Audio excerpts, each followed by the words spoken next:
sou o Alfa e Ômega, diz o Senhor Deus, aquele que era e que há de vir, o Todo-Poderoso.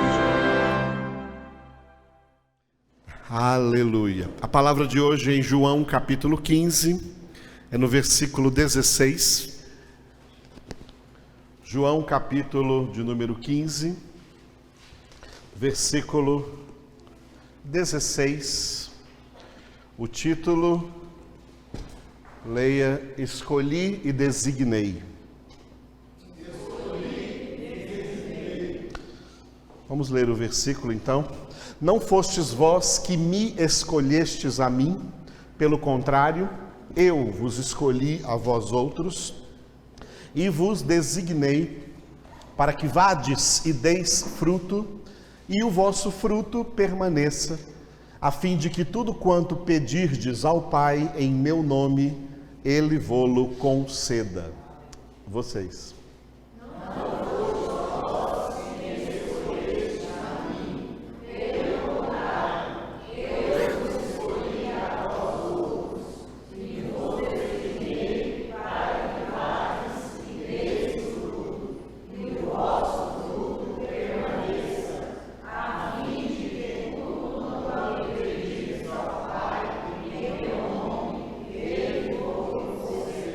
Mulheres. Não foste vós que me escolhestes a mim, pelo contrário, eu vos escolhi a vós outros, e vos designei para que vades e deis fruto, e o vosso fruto permaneça, a fim de que tudo quanto pedirdes ao Pai em meu nome, Ele vos conceda. Homens aí.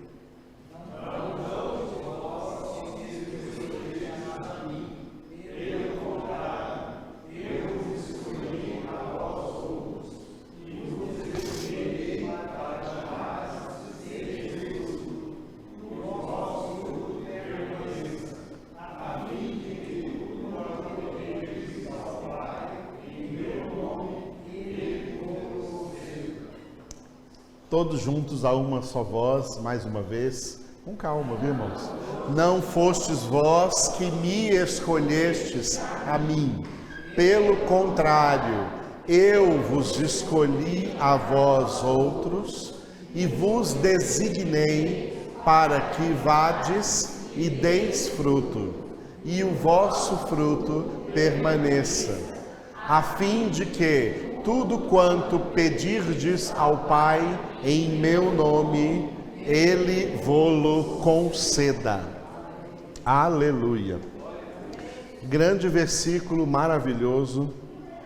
E aqui tem três partes nesse versículo. Por isso que você vê ali três partes começando de vermelho. Cada uma, as letras vermelhas ali indicam o início de cada uma das três partes. Esse versículo tem parte A, B e C. A parte A: não fostes vós que me escolhestes a mim, pelo contrário, eu vos escolhi a vós outros. A parte B, e vos designei para que vades e deis fruto, e o vosso fruto permaneça. E a parte C: a fim de que tudo quanto pedirdes ao Pai em meu nome, Ele vô-lo conceda. A parte A do versículo traz a principal doutrina ligada à doutrina bíblica da salvação, que é a doutrina bíblica da eleição. Repita: não fostes vós que me escolhestes a mim. Não fostes vós que me escolhestes a mim. Pelo contrário, eu vos escolhi a vós outros.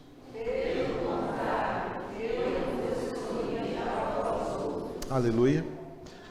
A doutrina bíblica da salvação revela para nós, em todo o contexto da Escritura, que a salvação tem dois aspectos muito importantes e também muito mal interpretados, mal entendidos e às vezes mal ensinados também por aí na pregação do Evangelho, especialmente do século XX para cá, em que a pregação do Evangelho se tornou de antropocêntrica e de cristocêntrica numa pregação antropocêntrica.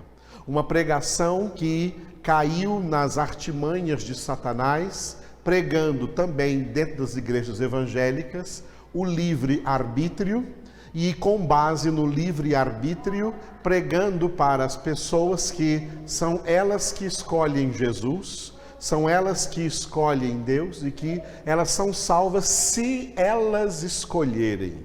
Que Deus teria deixado para a escolha da pessoa crer ou não crer, ela que escolhe crer ou não crer, ela que escolhe ser salva ou não ser salva. Foi por isso que foi a partir do século XX que os pregadores começaram a fazer, após as pregações, uma coisa que nunca existiu antes na história, nem na história do Antigo Testamento e nem a história do Novo Testamento. Começaram a fazer apelo para que as pessoas que estão ouvindo a pregação viessem. Quem quer aí aceitar Jesus como seu Senhor e seu Salvador? A decisão é sua, a escolha é sua. Se você escolher isso hoje, você vai ser salvo. Meus queridos, isso é heresia, isso é uma doutrina falsa. Embora a maioria dos crentes acreditem nela, e não acreditam, a maioria dos crentes não acreditam na doutrina verdadeira. A doutrina verdadeira não é que nós escolhemos a Deus, mas que Ele nos escolheu. Será que tem algum escolhido aqui? Ele nos escolheu. Jesus disse: não fostes vós que me escolhestes a mim, pelo contrário, eu vos escolhi a vós outros. Um dos problemas que a Bíblia Sagrada sofre, tá? É um problema de violência, tá? As pessoas que violentam a Bíblia Sagrada. A Bíblia Sagrada tem sido violentada por muitos pregadores que se aproveitam dos textos bíblicos, mas interpretam de maneira errônea, interpretam de maneira distorcida, distorcem as Escrituras. Como o apóstolo Pedro escreveu em 2 Pedro capítulo 3, essas pessoas, para a sua própria perdição, elas deturpam as Escrituras, a fim de fazer as Escrituras se encaixar melhor na vida do homem pecador, tá? Não é a Escritura que tem que se encaixar na vida do pecador, não. O pecador é que tem que se encaixar na Escritura. Mas esses pregadores fazem com que a Escritura, facilitam as coisas para se encaixar assim na cabeça dos pecadores, e eles ficam aí por aí acreditando em mentiras, acreditando em heresias. Esses deturpadores da Bíblia, da palavra de Deus, para dizer que a doutrina da eleição é uma mentira, porque se fosse verdade, Deus seria injusto por escolher alguns para salvação e deixar os outros para a condenação. Eles estão completamente errados nesse pensamento. Não é assim o pensamento de Deus, e não é assim que a Escritura determina as coisas de Deus de acordo com a vontade soberana dele. Eles então deturpam as Escrituras, não acreditando na doutrina da eleição.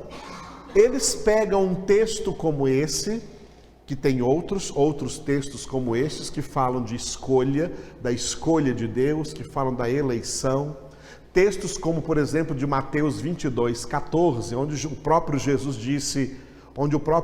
disse, não fostes vós que me escolhestes, mas eu que vos escolhi a vós outros.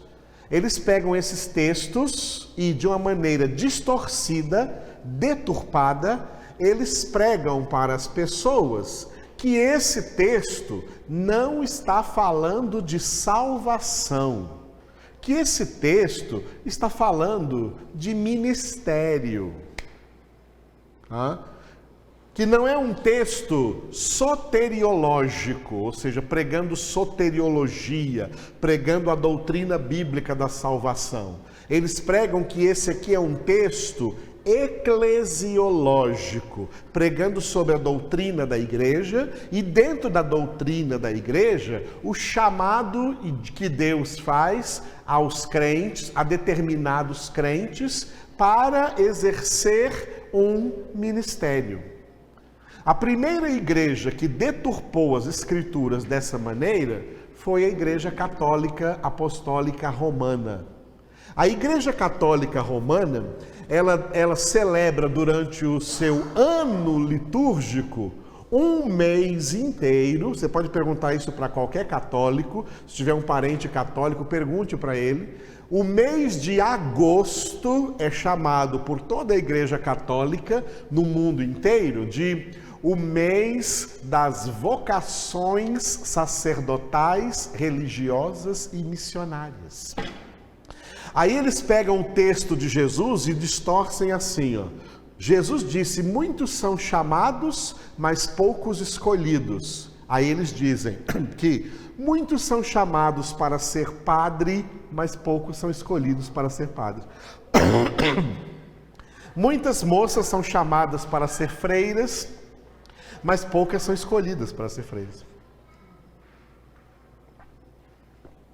E aqui eles pegam esse texto como esse e diz que Jesus está chamando assim, não fostes vós que me escolhestes, mas eu que vos escolhi para ser um ministro, para ser um pregador, para ser um missionário. Na Igreja Católica, para ser um padre, para ser uma freira. Porque aqueles na Igreja Católica que não são padre nem freira, eles são chamados de leigos. Então, os muitos chamados na Igreja Católica são os leigos. Os leigos são o povo comum que vão lá para a igreja, para a missa, receber a hóstia, confessar com o padre, ser católico. Tá? E aqueles que são chamados ou escolhidos para ser padre e freira, então eles estão acima desses leigos e eles dominam sobre eles. Ok? Eles são os intercessores deles. Se um leigo quiser o perdão de Deus, ele tem que confessar com o padre. Confessar com Deus não vale, não. Ele tem que confessar com o padre, porque o padre é alguém que foi escolhido, que foi designado. Eles usam esse texto e deturpam o texto como se ele fosse para uma vocação ministerial de alguma religião. Isso não tem acontecido apenas com o catolicismo romano. O catolicismo romano é profissional nisso, de deturpar a Bíblia Sagrada. Mas tem acontecido também com muitas igrejas, muitas denominações protestantes, que também caíram na tentação da incredulidade e não acreditam na doutrina bíblica da eleição para a salvação, da predestinação para a salvação, e usam esses textos para dizer que isso aqui é para chamado ministerial, tá? Muitos são chamados, mas poucos são escolhidos para serem pastores. Quem dera fosse assim, que está cheio de pastor aí que não sei por que é pastor. Eles são poucos escolhidos para ser pastores, são esses aí que estão por aí. Sem conhecimento, sem palavra de Deus, cheios de comércio, comercadejando a palavra de Deus, vendendo propinas espirituais. Esses são pastores poucos escolhidos. Então eles pegam esses textos para deturpando, dizendo que essa escolha aí é uma escolha para o ministério, para ser um ministro de Deus, para ser um pastor, para ser um pregador, para ser um missionário, para ser uma missionária. Errado. Completamente errado. Esses textos que falam acerca da eleição, e da escolha são textos soteriológicos. São textos bíblicos falando do maior de todos os temas bíblicos, a salvação. É de salvação que Jesus está falando aqui. Quando Jesus diz, não fostes vós que me escolhestes a mim, pelo contrário, eu vos escolhi a vós outros para a salvação. Para a salvação. Aleluia? Essa escolha é para a salvação. Por isso que em Mateus 22:14, Mateus capítulo 22, versículo 14, quando Jesus diz que muitos são chamados, mas poucos escolhidos, ele está com essa palavra, ele está concluindo uma parábola que ele contou, que vai do versículo 1 até o versículo 13. Essa parábola que Jesus contou é a parábola das bodas. Um rei celebrou as bodas do seu filho. O rei é o pai celebrando as bodas do seu filho. As bodas do cordeiro estão profetizadas em Apocalipse capítulo 19, que é a ceia de Jesus com a igreja salva na glória. A parábola das bodas não é uma parábola ministerial, ela não fala de ministério, ela fala de salvação. Vocês abriram aí na sua Bíblia? Eu sei que a Bíblia de vocês é como a minha, revista e atualizada. Então chega, depois de toda a parábola, chega no versículo 14, está escrito, porque muitos são chamados, mas poucos escolhidos, não é isso? Muitos são chamados, mas poucos escolhidos. Esse texto aí, muitos são chamados e poucos escolhidos, está entre parênteses aí? Entre colchetes? Alguma coisa assim? Não? Na minha também não. Por quê? No texto original que Mateus escreveu em grego, também esse texto está exatamente aí, desse jeito, tá? Desse jeito, sem colchete, sem parênteses, porque esse versículo faz parte dessa parábola. Uma parábola falando de salvação. Amém? Agora, olha o que os tradutores de muitas Bíblias, especialmente das Bíblias aqui no Brasil, que é a SBB, Sociedade Bíblica do Brasil, olha o que eles fizeram com outra parábola que tem no capítulo 20. Volta para o capítulo 20, porque no capítulo 20, Jesus vai contar uma outra parábola, que é a parábola dos trabalhadores da vinha.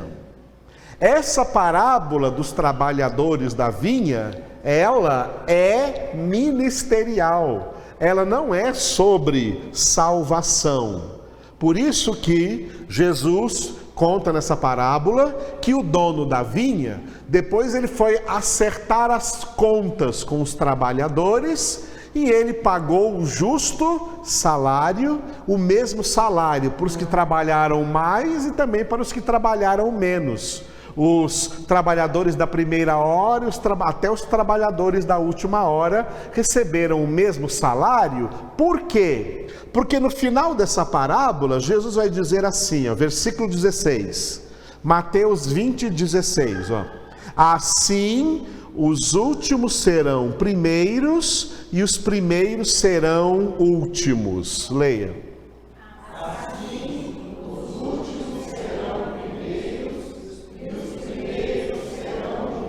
Isso significa, os últimos e os primeiros receberão o mesmo salário. É isso que significa. Os últimos serão pagos, tanto quanto os primeiros também foram pagos. Os últimos receberão a sua recompensa, tanto quanto os primeiros contratados também receberão a mesma recompensa pelo seu trabalho, pelo seu ministério. O texto original termina aí. Aí os tradutores da Bíblia acrescentaram, na minha Bíblia está agora, continua aí, entre colchetes. Na sua também? Sim. Na sua também? Sim. Olha o que eles acrescentaram, porque muitos são chamados, mas poucos escolhidos. Esse texto, esse muitos chamados e poucos escolhidos aqui, Mateus não escreveu isso aqui. Esse muitos chamados e poucos escolhidos está escrito só no capítulo 22, na parábola que fala de salvação. Por que a Sociedade Bíblica do Brasil colocou aqui? Para querer dizer que esse muitos chamados e poucos escolhidos é para o ministério. Porque eles sabem que a parábola da vinha é uma parábola ministerial do serviço dos crentes, os trabalhadores da vinha do Pai. Para tentar fazer com que a pessoa que está lendo, quase que numa linguagem assim subliminar, interprete que eleição, escolha, não é para salvação, não. Eleição, escolha, é para ministério, é para quem vai ser pastor, é para quem vai ser pregador, é para quem vai ser missionário. Que coisa, hein, gente? Eu não sei porque só o Lula está preso, porque todo mundo é corrupto. Todo mundo é corrupto. Até quem traduz uma Bíblia tem corrupção no meio disso. Tentando passar uma ideia falsa para pessoas. Essa palavra aqui, no final do versículo 16, não era para estar aí, não. Por isso que ela está aí entre colchetes. A nossa Bíblia, que é revista e atualizada, ainda está entre colchetes. Porque tem muitas Bíblias que não colocam os colchetes, colocam aí sem colchetes.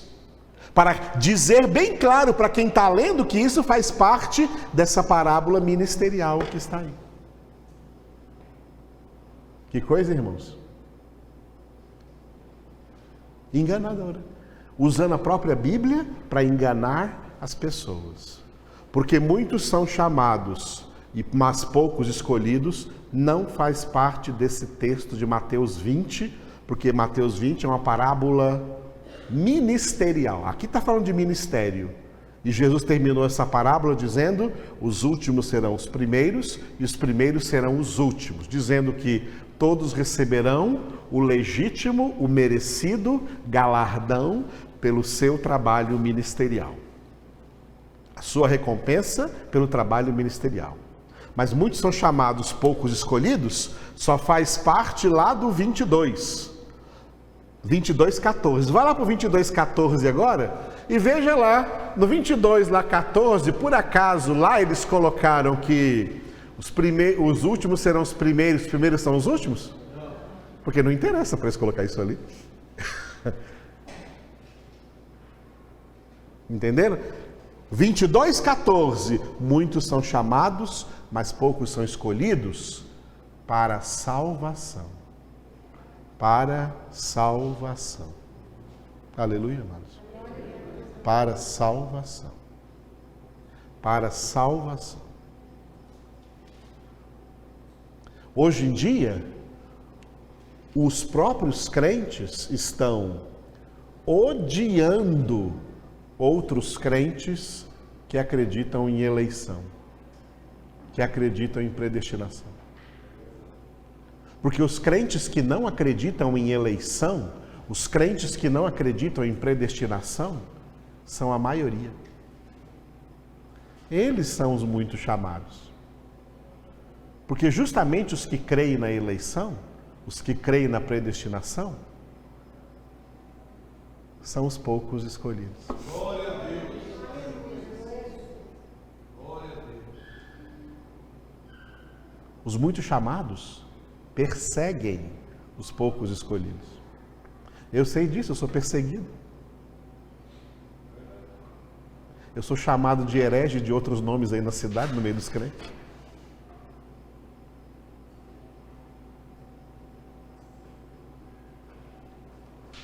Porque não conhecem a palavra de Deus. Tá? Porque não conhecem a palavra de Deus.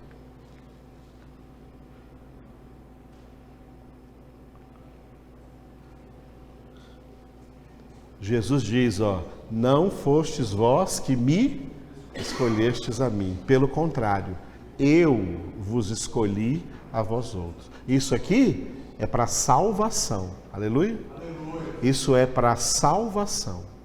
Isso é da mesma maneira como Deus também disse, né, para Rebeca, esposa de Isaque, quando ela ainda estava grávida de gêmeos, Jacó e Esaú, Deus disse para ela, eu amei Jacó e odiei Esaú. Abra em Romanos 9 para você ver isso. Em Romanos 9 para você ver isso.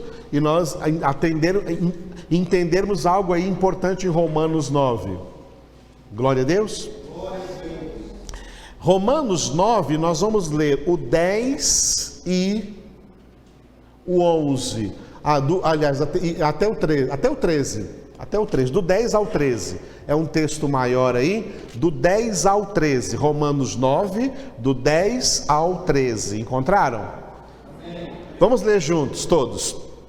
E não somente ela, mas também Rebeca, ao conceber de um só, Isaque, nosso pai, e ainda não eram os gêmeos nascidos, nem tinham praticado o bem ou o mal, para que o propósito de Deus, quanto à eleição, prevalecesse, não por obras, mas por aquele que chama, já fora dito a ela, o mais velho será servo do mais moço, como está escrito, amei Jacó, porém me aborreci de Esaú. Duas correções nesse texto. Primeiro, no versículo 13, esse texto foi escrito originalmente em hebraico, está lá em Malaquias, no livro do profeta Malaquias, em hebraico, e ele não foi escrito, não foi usado o verbo aborrecer. O verbo que foi usado foi o verbo odiar, viu? Deus disse para Israel assim, através do profeta Malaquias, amei Jacó, porém odiei a Esaú.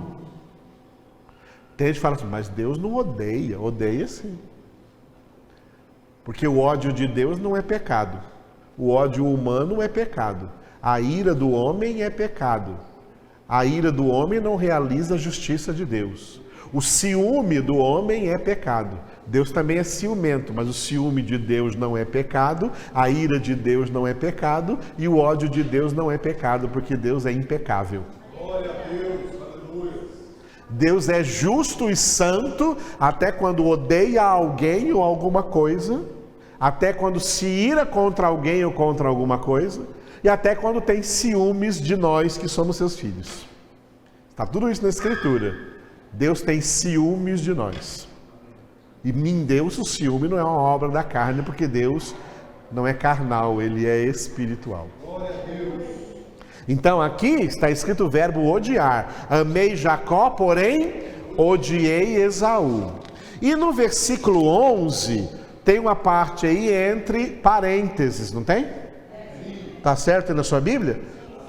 Para que o propósito de Deus quanto à eleição prevalecesse, não por obras, mas por aquele que chama. Por que os tradutores em português colocaram esse parênteses aqui? Por quê? No texto original em grego escrito pelo apóstolo Paulo, a carta aos Romanos, não está entre parênteses. Esse texto está lá no original sem parênteses. Portanto, esses parênteses aí estão errados, viu? Desconsidere esses parênteses aí. Porque o texto está dizendo claramente que os gêmeos na barriga de Rebeca, lá no útero de Rebeca, estavam lá ainda no ventre materno, os gêmeos Jacó e Esaú, lá dentro de Rebeca, e Deus mandou dizer para Rebeca, a mãe deles, e mandou dizer isso para quê? Com que finalidade? Olha só, eles não tinham ainda nascido, portanto eles não tinham ainda praticado o bem ou o mal. Para dizer assim, não, que Deus amou Jacó porque Jacó era bonzinho e odiou Esaú porque Esaú era malzinho. Jacó não era bonzinho coisa nenhuma, Deus teve que quebrantar ele demais na vida. Se você ler a história de Jacó, dos 3 patriarcas, Jacó era o mais corrupto. Foi o que mais teve que ser quebrantado por Deus. Tá? Até o nome dele, Iacov,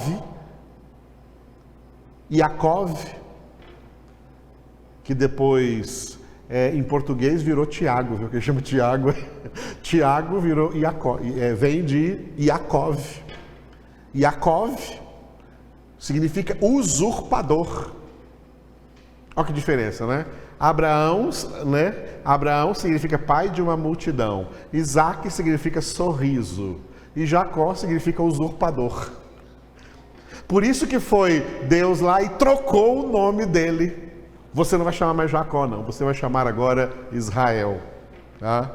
Israel, porque Israel significa o príncipe de Deus. Você vai ser trocado o seu nome. Jacó não era bonzinho, não.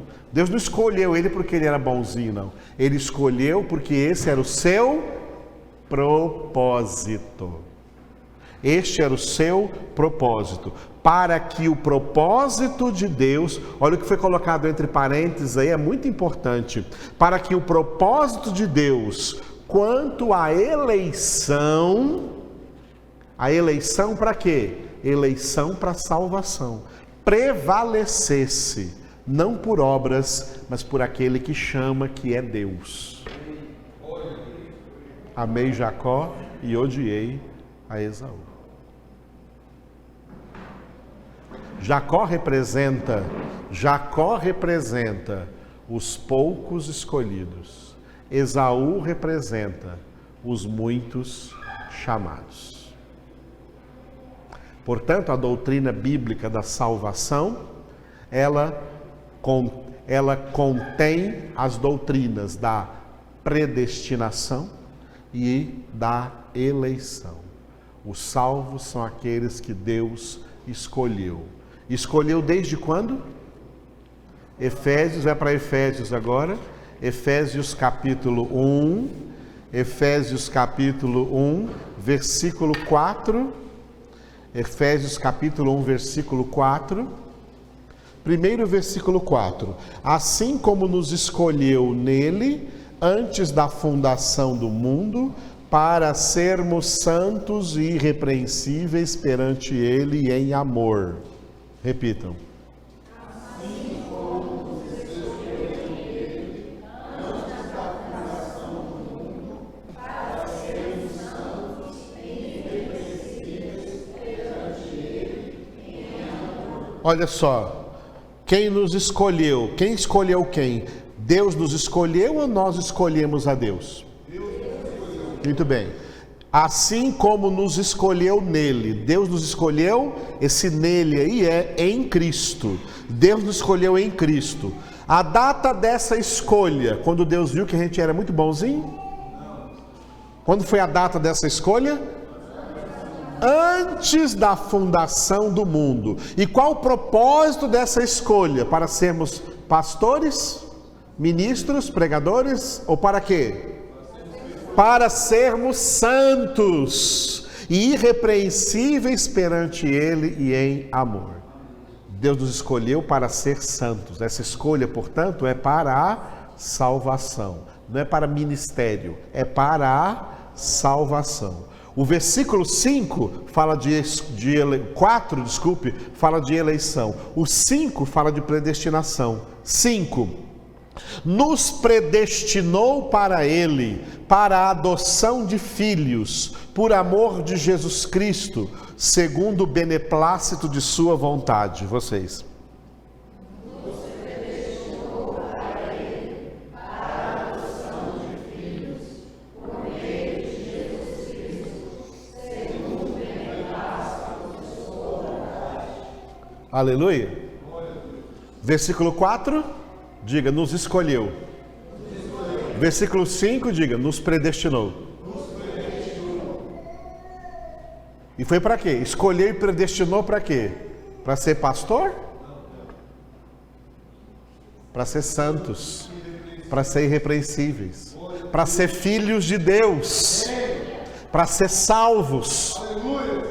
Qualquer cego que lê em braille esse livro de Efésios aqui, vai enxergar que está falando de salvação e não de ministério. Correto? Sim. Aí alguém pergunta, então, qual é o critério de Deus para essa escolha? O que Deus usou como base? Qual o critério de Deus? Por que escolheu Jacó e não Esaú? Por que escolheu esses e não a outros? O critério está aqui no versículo 11, vamos ver? No versículo 11 está o critério, Efésios 1:11. Nele, digo, no qual fomos também feitos herança, predestinados, segundo o propósito daquele que faz todas as coisas, conforme o conselho da sua vontade. Repitam.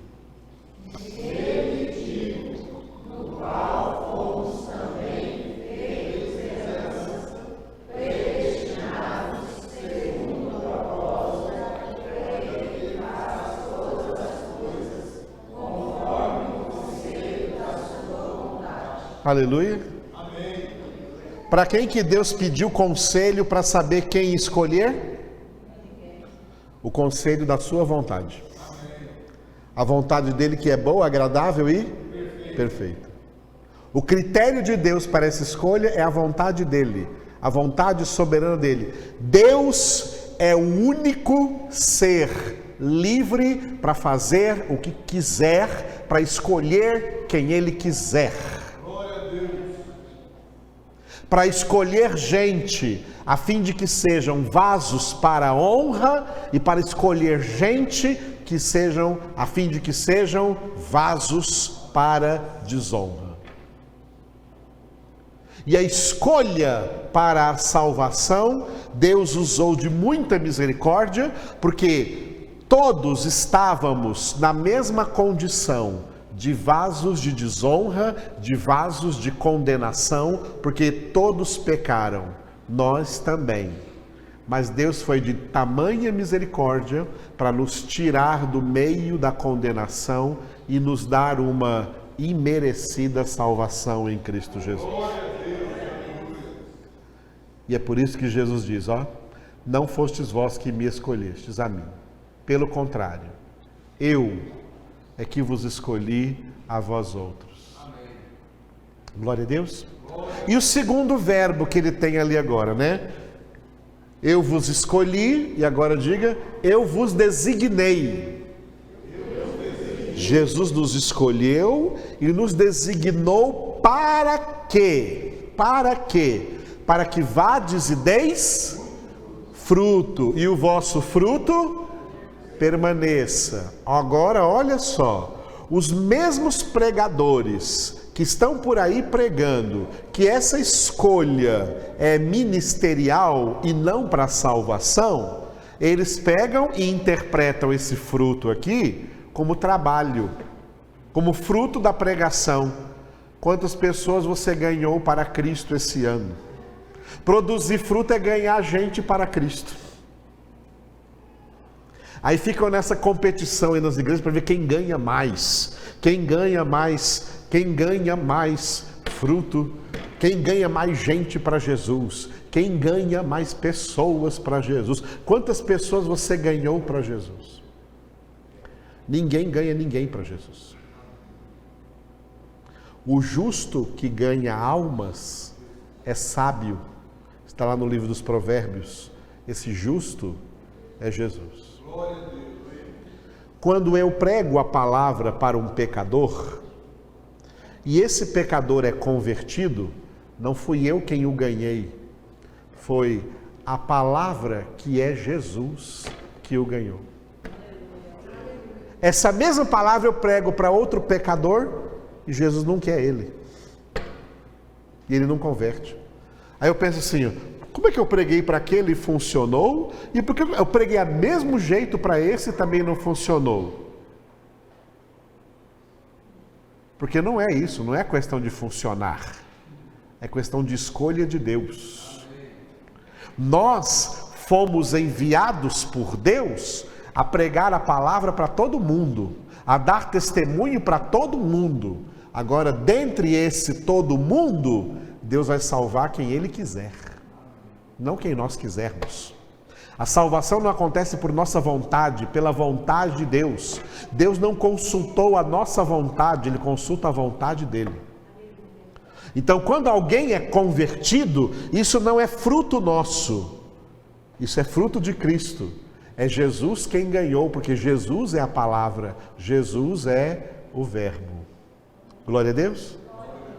Eu que preguei, ou você que pregou, nós somos meramente o instrumento. O instrumento toca sozinho? Precisa de alguém aqui tocando o instrumento. Então, eu estou tocando o instrumento aqui. Quando eu vou pregar, eu sou o instrumento e quem está tocando é Jesus. Portanto, quem ganha? O instrumento ou quem está tocando? É Jesus quem ganha. Não sou eu quem ganho, não é você quem ganha, é Jesus quem ganha, por isso que toda a glória é para Ele. Por isso que toda a glória é para Ele.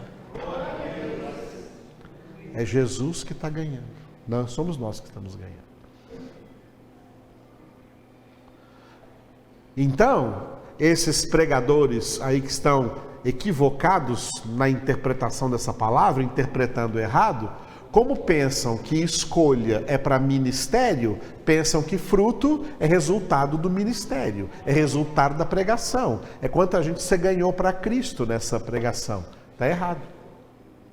O fruto aqui é o mesmo fruto que nós lemos agora há pouco em Efésios 1:4, tá? Ele nos escolheu antes da fundação do mundo para quê?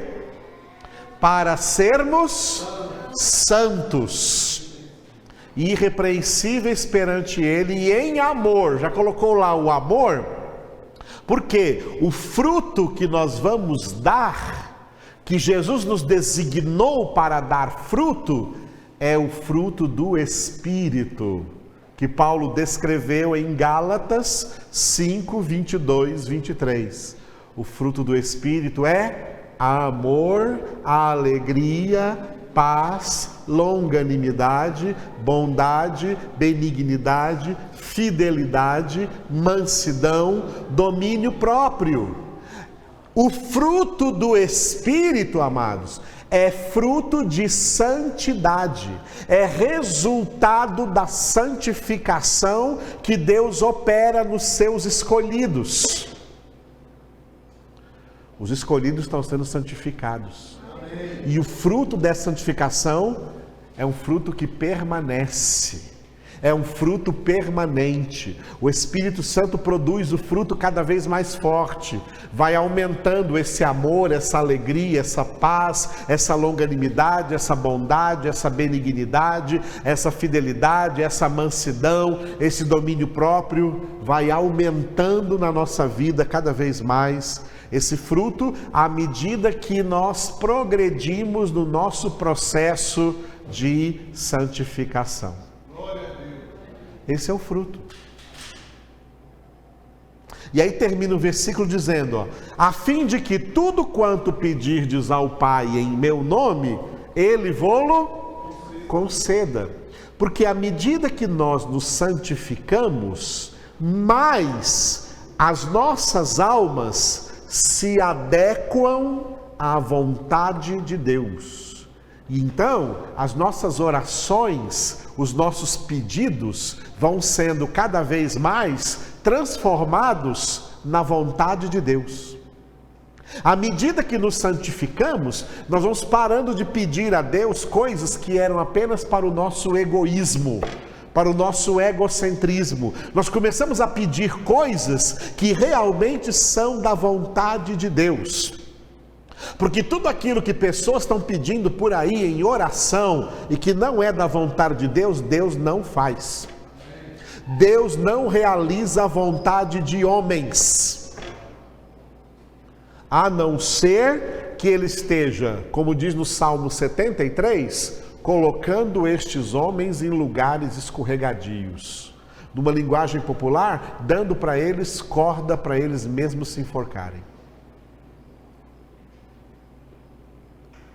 Mas Deus atende orações. Orações em nome de Jesus significa oração em conformidade com a vontade de Deus. E a vontade de Deus, em 1 Tessalonicenses 4:3 está escrito, é a nossa santificação. Oramos pela nossa santificação. Foi assim que Jesus nos ensinou a orar, quando Ele falou assim, quando ensinou lá em Mateus capítulo 6, vamos dar uma olhadinha nessa oração, já que Ele tocou aqui no final desse versículo, na doutrina bíblica da oração, que é desconhecida hoje, porque hoje as orações estão baseadas no eu das pessoas, no ego das pessoas, na vontade das pessoas. As pessoas não estão orando ao Pai, Pai, faça-se a tua vontade. As pessoas estão orando ao Pai, Pai, faça a minha vontade. Elas inverteram. E aqui, onde está o Pai Nosso, Mateus 6, do 9 para frente. Mateus 6, do 9 para frente, vamos ler juntos? Portanto, orareis assim: Pai nosso que estás nos céus, santificado seja o teu nome, venha o teu reino, faça-se a tua vontade, assim na terra como no céu.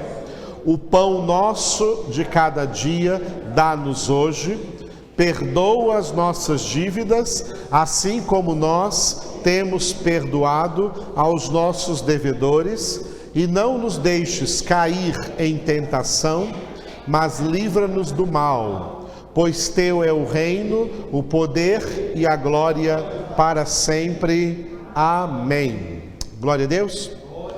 Só um adendo aqui, esse final, pois teu é o reino, está entre colchetes, não está?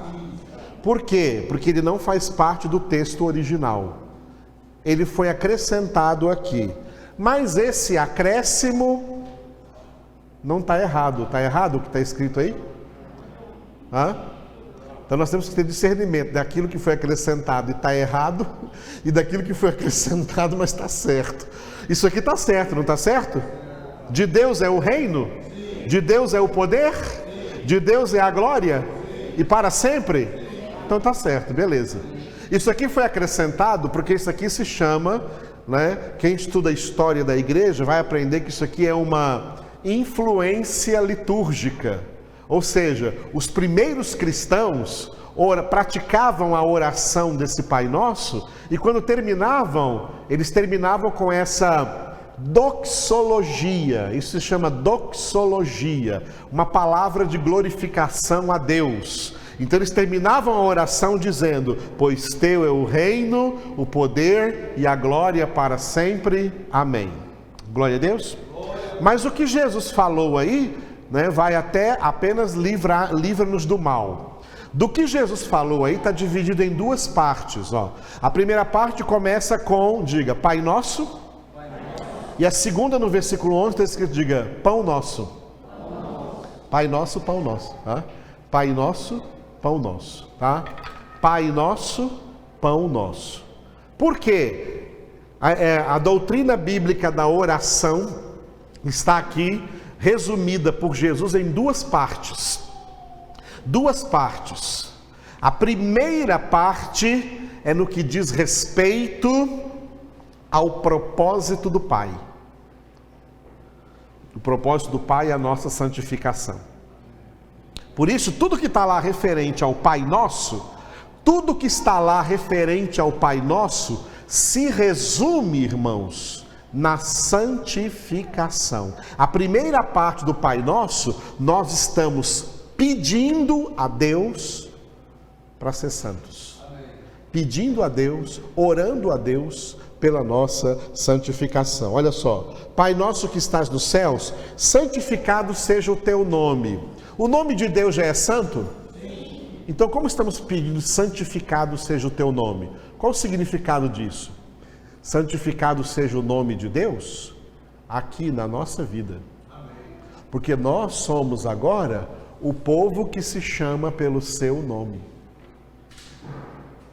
E nós temos sobre nós aí o terceiro dos 10 mandamentos. Qual é o terceiro dos 10 mandamentos? Não tomarás o nome do Senhor teu Deus em vão, porque o Senhor teu Deus não terá por inocente aquele que tomar o seu nome em vão. O que é tomar o nome de Deus em vão? Os judeus interpretaram errado. Eles pensaram que era para não falar o nome de Deus nunca. Então, por isso, os judeus, quando leem o Antigo Testamento e aparece lá o nome de Deus, Jeová, eles não pronunciam o nome de Deus. Eles falam Adonai, tá? Eles falam El Shaddai, mas não falam Jeová, porque eles têm medo então de tomar o nome de Deus em vão. Quando falou o mandamento, não tomarás o nome do Senhor teu Deus em vão, não é nesse sentido de pronunciar o nome de Deus em alguma frase, alguma coisa que se diga. Tomar o nome de Deus em vão é dizer que é de Deus, dizer que crê em Deus, mas não viver de acordo com a santidade do nome dele. Não obedecer a sua palavra. Não praticar a sua palavra. É a mesma coisa do que Jesus disse: nem todo que me diz Senhor, Senhor entrará no reino dos céus, mas o que faz a vontade do meu Pai que está no céu. Aquele que diz que crê em Deus, mas não faz a vontade de Deus, está tomando o nome de Deus em vão. Ele está blasfemando contra o nome de Deus. Quando Jesus fala aqui, para nós orarmos assim: Pai, santificado seja o teu nome, é santificado seja o nome de Deus na nossa vida, porque nós levamos o nome de Deus.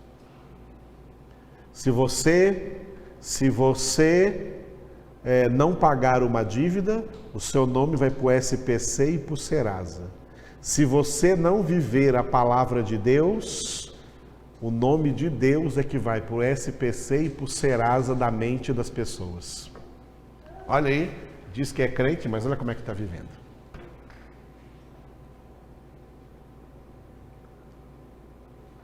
Por isso, Paulo escreveu em Romanos, para gente que não obedece a Deus, mas diz que é de Deus, é por vossa causa que o nome de Deus é blasfemado no meio dos gentios. Então, santificado seja o nome de Deus, está pedindo santidade para nós. Versículo 10, ó. Venha o teu reino. O teu reino é, mande o Senhor na minha vida e não eu. O Senhor reine na minha vida e não mais eu reino na minha vida. O Senhor reine na minha vida. E faça-se a tua vontade. A sua vontade é a nossa santificação, assim na terra como no céu. Como no céu só tem santidade, que Ele opere também santidade em nós, ainda enquanto estamos aqui na terra, antes de nos levar para o céu. Portanto, toda a primeira parte do Pai Nosso é pedindo santificação. Por isso, quando pedirmos ao Pai, quando pedirmos santificação ao Pai, em nome de Jesus, Ele nos concede, porque é da vontade dEle.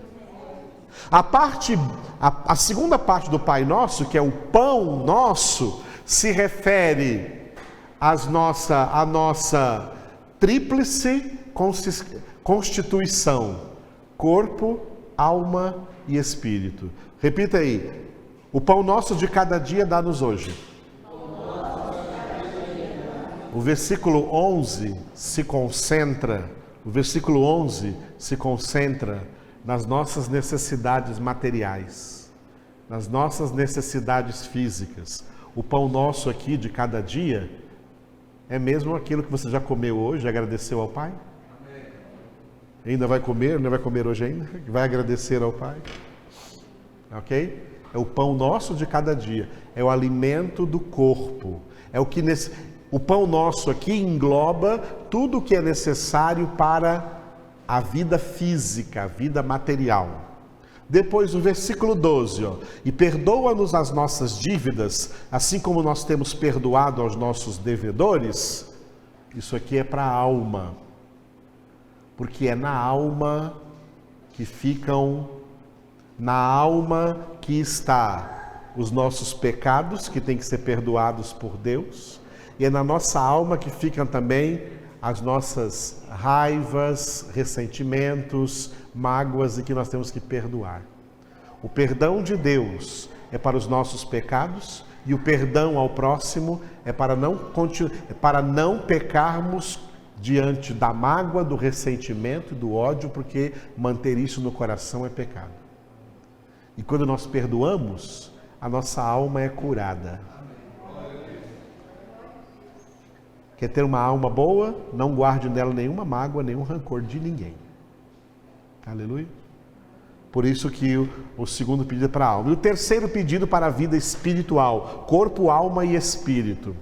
Tereze, não nos deixes cair em tentação, mas livra-nos do mal. Esse mal aí é o maligno. Não é qualquer mal, não, tá?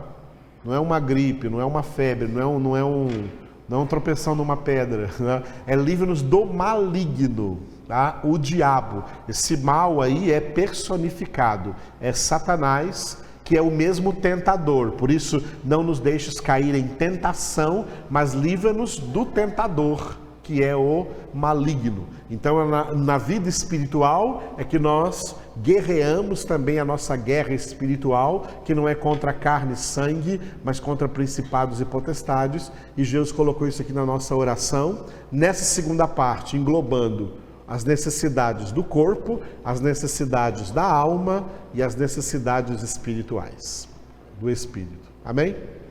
É isso que nós vamos centralizando a nossa oração em nome de Jesus. E outras coisas nem precisamos pedir, porque Deus nos dá de graça. Ele nos dá por acréscimo, quando nós estamos buscando em primeiro lugar o seu reino e a sua justiça. Glória a Deus. Aleluia. Então esse versículo maravilhoso que lemos hoje tem essas três partes que nós terminamos aí. Primeiro, a doutrina bíblica da eleição. Foi Ele que nos escolheu. Segundo, a doutrina bíblica da santificação, tá? Ele nos designou para sermos santos, produzindo fruto do Espírito. E à medida que crescemos nessa santificação, as nossas orações se adequam à vontade de Deus, e é assim que tudo quanto pedirmos a Ele em nome de Jesus, Ele nos concede. Glória a Deus. Maravilha, né, irmãos? Que maravilha. Eu sou o Alfa e Ômega, diz o Senhor Deus, aquele que é, que era e que há de vir, o Todo-Poderoso.